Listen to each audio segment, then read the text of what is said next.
Today I'm reacting to your WrestleMania Night 2 hot takes. There was a lot of them. Over 5,000 of you submitted your opinions on this very controversial night of professional wrestling. Hot Takes is a weekly video series where I give you all a platform to be able to voice your thoughts, whether they're good thoughts, bad thoughts, or everything in between about the world of professional wrestling. So if you'd like to be featured in the next episode of Hot Takes, make sure that you're following me on X because I ask for your hot takes there after every episode of Raw, SmackDown, and every single WWE Premium Live event. We'll be doing one immediately after Raw after Mania, and I have a feeling that you guys are going to want to share your thoughts on that too. As always, don't forget to subscribe to this channel, ring the bell for notifications. If you're a wrestling fan, I know you're going to fall in love with this YouTube channel because we always upload daily wrestling content. Now, if you are looking for my full hour, 20-minute review of this crazy night that was night 2 of WrestleMania, it's already up and available on the Patreon with footage so that you can see frame by frame exactly what it is that I'm talking about, what I liked, what I didn't like. It's all there. Patreon.com/SouthieZap, link in the description, link in the pinned comment. Let's read your stupid shit. I wanted Cena to win, but him winning just with Travis Scott, really? No Rock is an absolute crime, honestly, and it just completely killed the vibes. I feel like I fall in the camp that a lot of people are currently in, which is that we're happy that John Cena won 17. It was great seeing history being made, but the way that they went about it was just terrible. I don't mind shenanigans in my WrestleMania main events. I don't mind people running in to try and help the heel. I do mind it when it's a celebrity being involved, but in this scenario, they just weren't involved. They were basically the entire driving force, the complete catalyst for the finish of this match. Yes, ladies and gentlemen, the reason why John Cena is the 17th-time world champion is because of Travis Scott, and I just can't sit well with that. I already had a hard enough time accepting the fact that they had to include Travis Scott in the John Cena heel turn, which was one of the biggest moments in the history of this company, but at the very least, he was alongside The Rock. At the very least, he had a tie with a WWE superstar to make this moment happen,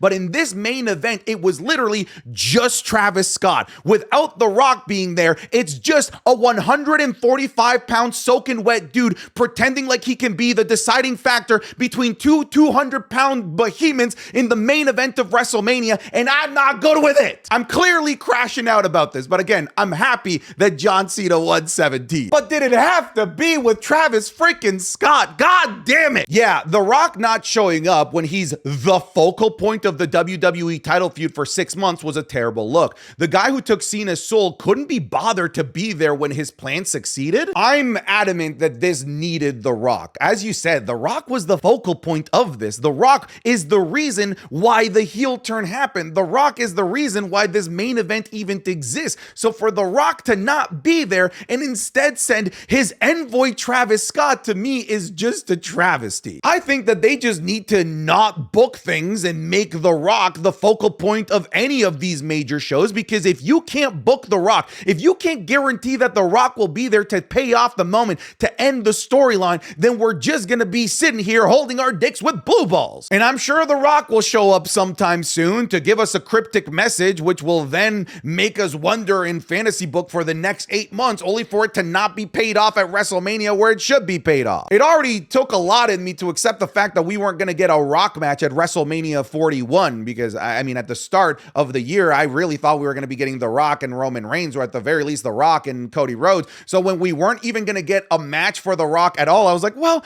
maybe he'll at the very least appear and make a major impact in the main event scene. And after Elimination Chamber, I was certain that was going to happen. So for it to, again, just be Travis Scott is just so bad. I'm happy Cena won his 17th world championship, but the night 1 main event was way better than the night 2 main event. Oh my God, and it wasn't even close. From an in-ring perspective, the night 1 main event always had the advantage, but where night 2 could have absolutely stolen the show and been one of the most memorable nights in the history of the sport could have been in its storytelling and how things were going to be paid off. But even in that, where night 2 had the clear advantage, in my opinion, they fell flat, because the John Cena Cody Rhodes match from an in-ring perspective was always going to at most be okay, mediocre at best. Had night 2 ended with the night 1 main event, I think we would have walked out of this WrestleMania thinking that it was literally the greatest night of professional wrestling ever, because night 2 was really strong throughout.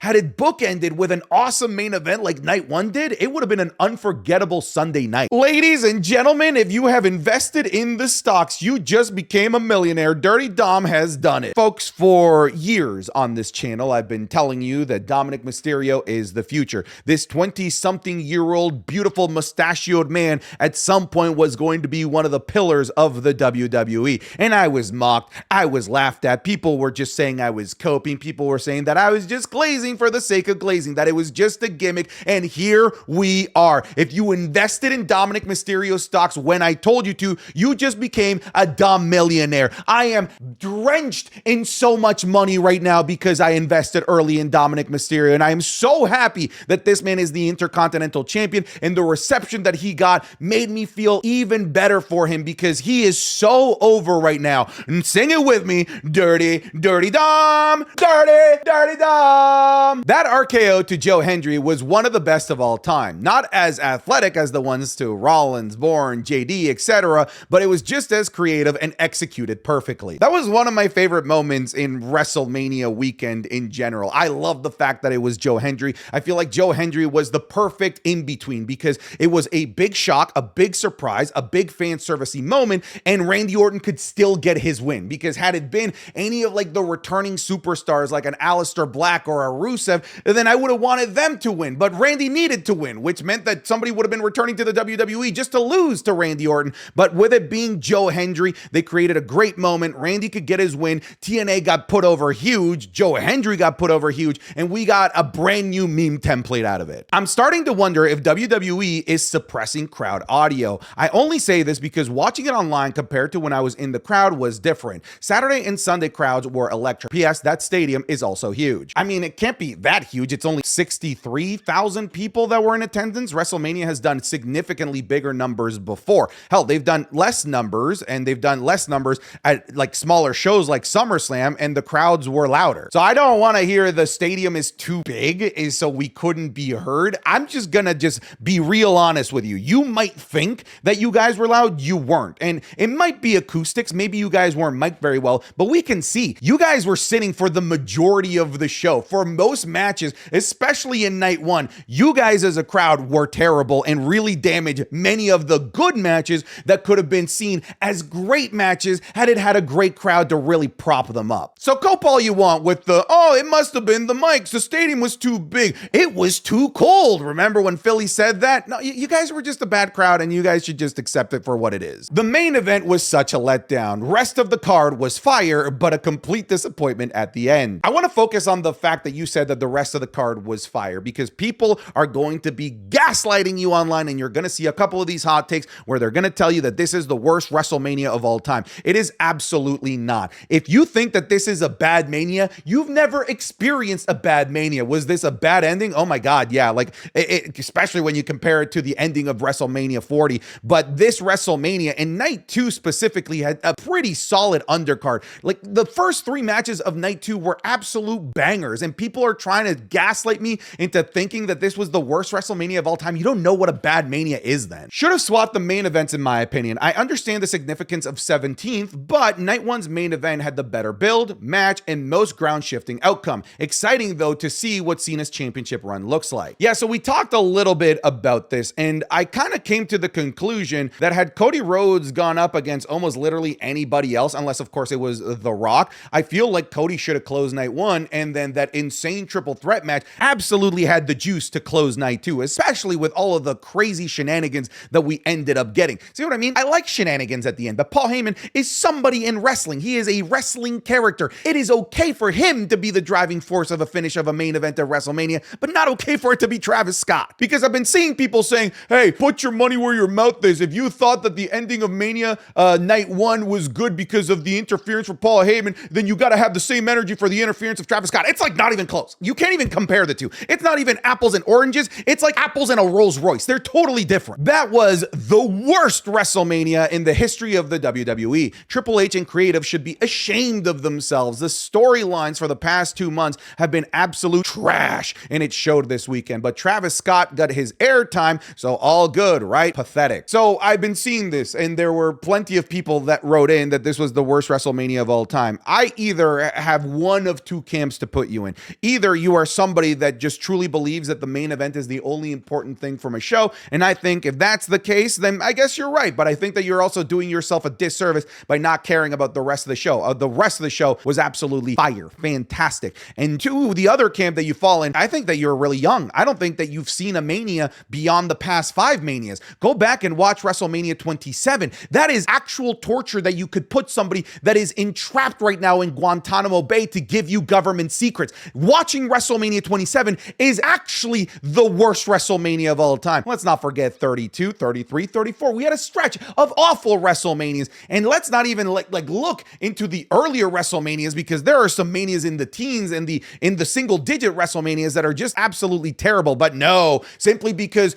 your precious main event didn't end the way that you wanted it, all of a sudden we're going to toss this WrestleMania in the trash. I'm sorry, Kirby, if that's your real name, but you do not know ball. Bianca Belair, Io Sky, and Rhea Ripley prove that they are the best in-ring workers in WWE, male or female. Damn it, man. They are undeniable, and I'm so glad that they proved us right. Me and pretty much everyone saw that match and saw the card of night 2, and we all said on paper, fellas, this should be the best match of the night, right? And god damn it, not only was it the best match of the night, that was one of the greatest WrestleMania openers of all time, and one of my favorite, maybe, I gotta give it some more time, maybe my favorite women's match in the history of WrestleMania. This match absolutely ruled. All 3 of them were stars in this match. They came out with the right decision, and it was the perfect type of triple threat where all 3 of them were basically doing offense against each other pretty much the entire time. Hell, the match ended with all 3 women being within like 3 inches of each other. It was a perfect triple threat match. Becky Hogan is back, and I hate it. The disrespect of Liv losing after she carried that women's division all year is just simply insane.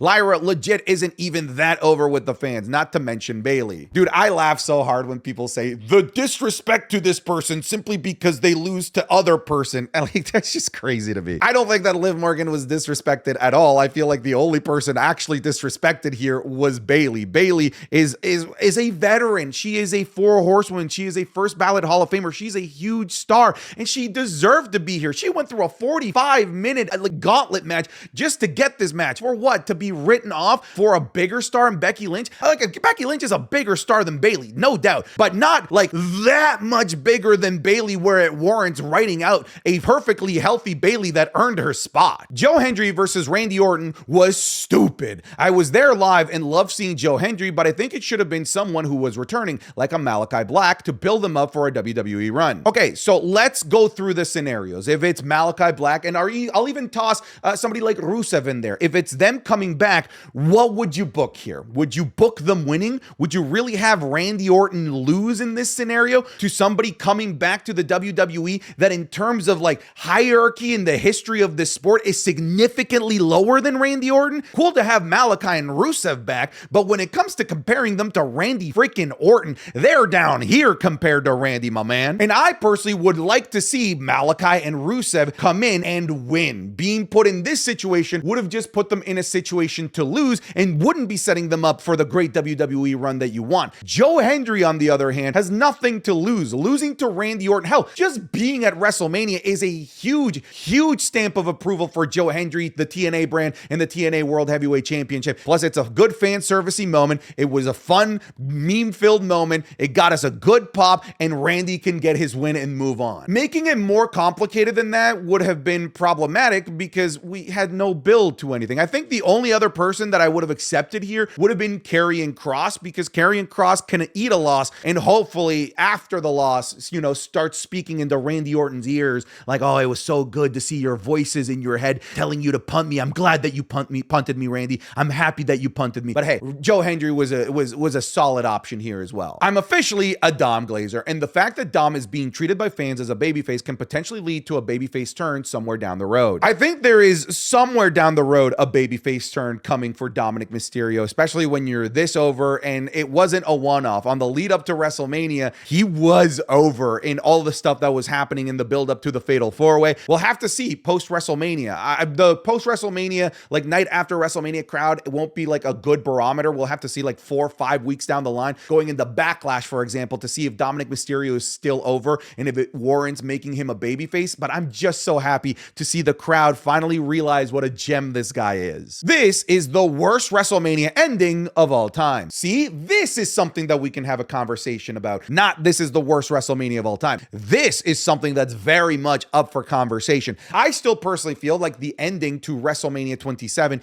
is worse, worse, but this has to be in the top 5 of worst endings in WrestleMania history. And that's crazy to think about, considering we got the thing that we have desperately coveted for so long. And we're talking about it potentially being one of the worst WrestleMania endings of all time. So what's the purpose of The Rock now? I feel like they just used him for a quote pop at Elimination Chamber at this point. Only mention him one time in the storyline as well. I just don't understand what The Rock's role is. I gotta be honest with you, I don't really know what The Rock's role is either. I was already a little bit weirded out by his insertion into the WWE Championship storyline in Cody Rhodes, but I'm like, okay, I guess I can get behind this, trying to buy souls and trying to have his own champion that he can dictate. But now with him not even showing up to, I guess, what should be his champion's, John Cena's coronation, I don't know what the hell his role is. Is his purpose to be like the evil bad guy to Cody Rhodes? If that's the case, then don't you think he should have been there for the downfall of Cody Rhodes at WrestleMania 41 after, spending a year as champion, dethroning the guy that held the championship for 1,300 days and winning the championship in a main event where it basically took an entire army to finally dethrone Roman Reigns? Crazy to me that The Rock wasn't part of this. I don't know what his role is either. For a guy that says know your role, he doesn't seem to know his. Cody had the worst title reign of all time. All right, that's some bullshit. Let's just move on. Short-term people are underwhelmed about the finish, but the long-term, all people will remember is Cena winning. I mean, maybe, but what is considered long-term? Is it a year? Is it 2 years? Is it 5 years? Is it 10 years? Because something tells me that like within 5 years, I'll still remember this as a night that was sullied and ruined by Travis Scott. Maybe even at 10 years. I do feel like we're talking like 20, 25 years down the line where people only remember the fact that, hey, this is where 17 was achieved. But I feel like for a long time, this is going to be the Travis Scott memory. Becky returning wasn't worth scratching a healthy Bayley off the card. We could have had this return at Raw after Mania. I agree. We also could have had this before WrestleMania and like properly build Lyra and Becky as a tag team. But the way that they did this, I think just completely sucks. I hope that Bayley is due for something big in 2025, a monstrous heel run, something to just say, our bad for scratching you off the Mania card when you're perfectly healthy and actually earning your spot. Cena said that he wanted to ruin wrestling for everyone. What better way to do that than to put on that mess of a WrestleMania main event? Yeah, so I'm seeing a lot of people using this as a reason as to why this was a successful finish, that this is exactly what they were going for. Look, listen, I'm of the mind that the ruining wrestling was always some kind of metaphor, but they did a pretty damn good job of like actually ruining wrestling, which maybe, I guess, mission completed successfully, I guess. If that was the goal, to purposely put on something that was just garbage, then they did the job. But to me, that is a giant risk that warrants alienating a lot of fans that stuck around for this long-term storytelling. The finish was weak, but it actually would have been perfect if Travis Scott never came out. The title gets heavier and heavier every day, especially when Cody is getting hit in the face with it. You are 1,000,000% right. Listen, I know that the match wasn't this like amazing technical classic, but it was fine. It was telling a story. We were seeing a heel Cena who instead of getting worked over by a heel and then making his babyface comeback, he was in the opposite role. And we were seeing a brand new side of Cena, a Cena that was working really well within his limitations. The match was like average. It was okay.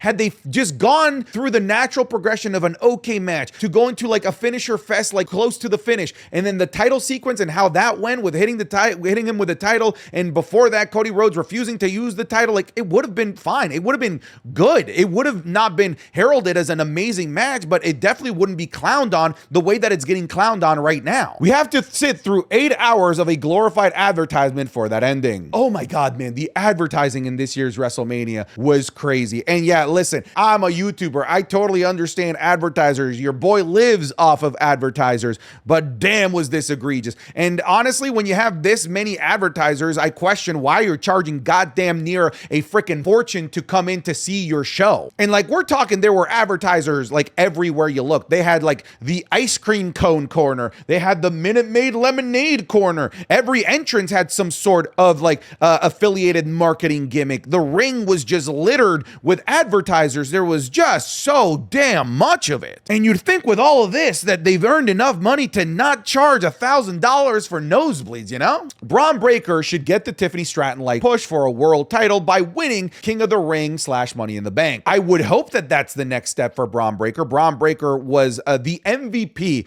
of that Intercontinental Championship match. He didn't get pinned. He still looks strong. He's still a badass. I think the natural progression here isn't for him to go after the IC title. I think the natural progression, I think we all agree, is to maybe go after Jey Uso in that World Heavyweight Championship. The best part of the whole weekend was Stone Cold running over a fan. Dude, I still can't believe that this happened. That girl was milking it. I'm sorry. That thing, they like barely touched her, and it's not as if she got her foot run over by the actual tires of the thing. The barricade just pushed into you. But hey, listen, I get trying to get the bag. You get that bag, girl. You become the first ever green shirt lady, and you sit right alongside green shirt guy for every WWE show for the rest of the time. You get yourself that bag, girl, because you deserve it. Anyone complaining about the main event is not real. This was a fantastic main event. I think you're trolling. I think you're trolling. I think you're the one that's not real here. There's no way anybody's actually defending this main event. Surely this will be Monday Night Raw tonight, right?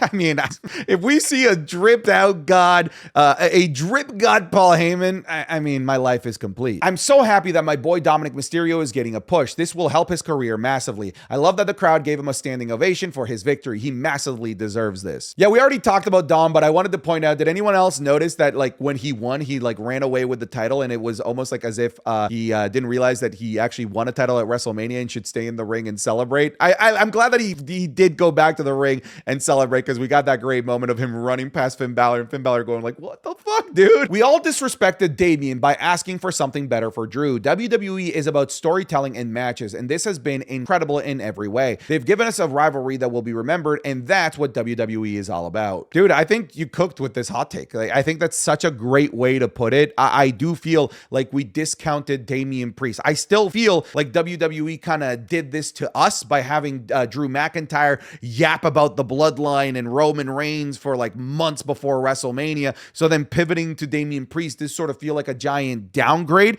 But hey, man, like Damian Priest and Drew McIntyre put on a fantastic feud, a solid match. It was fun. Like both guys came out looking better than they went in. It's a win all around. And I do kind of feel bad for how much we clowned on Damian Priest specifically in this feud, because simply Drew wasn't doing something bigger. I really didn't expect Kross to be in the Mania card, and that promo earlier today says all that we need to know. The push is coming finally, and it's only a matter of time before he's at the top of the industry. If you have not seen Karrion Kross's promo after WrestleMania, please go watch it. Good God, it reminded me of the promo that The Miz cut on Daniel Bryan on Talking Smack all of those years ago. This might be the Karrion Kross moment. This might be the genesis of McGillicuddy for Karrion Kross. I think he's going to be due for a giant push if this is the Karrion Kross that we get. I thought it was great that he got to appear on the WrestleMania card. I was kind of caught off guard by that, considering he was a GCW Bloodsport earlier on in the weekend,